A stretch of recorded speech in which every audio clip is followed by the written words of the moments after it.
If you like our video, click the subscribe button to subscribe to our channel and get easy access to new content. To see our full suite of ad-free video courses and training materials, visit us at teachucomp.com. There are many options for processing customer refunds in QuickBooks Online. If the customer would rather take the value of the return or refund as a credit they can apply to current or future invoices, then you can create either a credit memo or a delayed credit.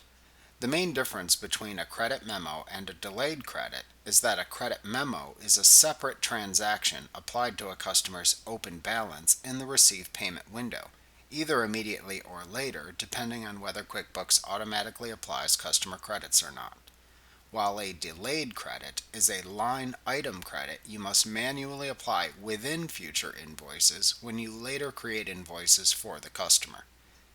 You can change whether QuickBooks Online automatically applies customer credits to invoices or whether you want to apply customer credits manually by toggling the Automatically Apply Credits toggle switch in the Automation section of the Advanced category in the Account and Settings window on or off, and then saving your changes. This setting determines if QuickBooks Online automatically applies credit memos to the oldest invoice when you next receive a payment from the customer in the Receive Payment window, or if you apply them manually within the Receive Payment window. Apart from creating customer credits, to process an immediate customer refund or return via cash, check, or credit card, you can create a refund receipt.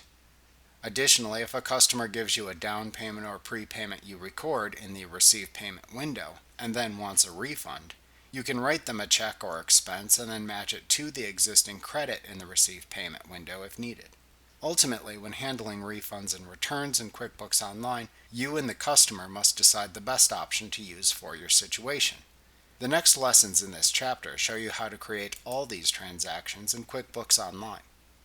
Remember to click the subscribe button to see more of our videos. Get ad-free courses at teachucomp.com.